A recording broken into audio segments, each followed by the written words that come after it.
पुढच्या महिन्यात होणाऱ्या 12वीच्या परीक्षेसाठी हजारो विद्यार्थी आणि अनेक बोर्डाचे अधिकारी तयारीला लागलेले असताना आज प्रात्यक्षिक परीक्षेत पैसे देऊन पास करण्याचे एक रॅकेट नागपूर जिल्ह्यातल्या ग्रामीण भागात उघडकीस आले।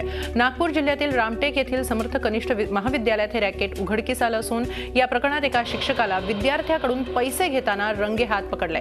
12वीच्या विद्यार्थ्यांना नापास करण्याची धमकी देत तसंच प्रात्यक्षिक परीक्षेत पास करून देण्यासाठी प्रशांत येळणे हा शिक्षक त्यांच्याकडून 1000 रुपये उकळायचा।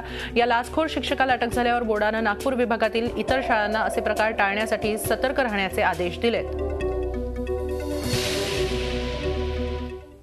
ठरल्याप्रमाणे तक्रारदार यांना पैसे घेऊन आम्ही गैरअर्जदार प्रशांत येरणे यांच्याकडे पाठवले। पैशाची मागणी स्पष्ट झाली असल्याने त्याच वेळेस त्याला परत पैसे घेऊन आम्ही पाठवले असता त्यांनी ते पैसे रंगेहात स्वीकारले। ही जर घटना आमच्या लक्षात आलेली आहे, आता पेपरमध्ये आलेला आहे, तर त्याच्यानुसार आम्ही संबंधित शाळेला म्हणजे याबाबतचा खुलासा मागू आणि संबंधित शिक्षकांना कोणतेही आमचं मंडळाचं काम त्यांच्याकडे देणार नाही। आणि परीक्षोत्तर काळामध्ये समजा काही अशा घटना घडल्या तर आम्ही संबंधित शिक्षकावर संबंधित व्यवस्थापनाने कारवाई करा असे निर्देश सुद्धा आम्ही देतो आहे। झी 24 तास रहा एक पाऊल पुढे।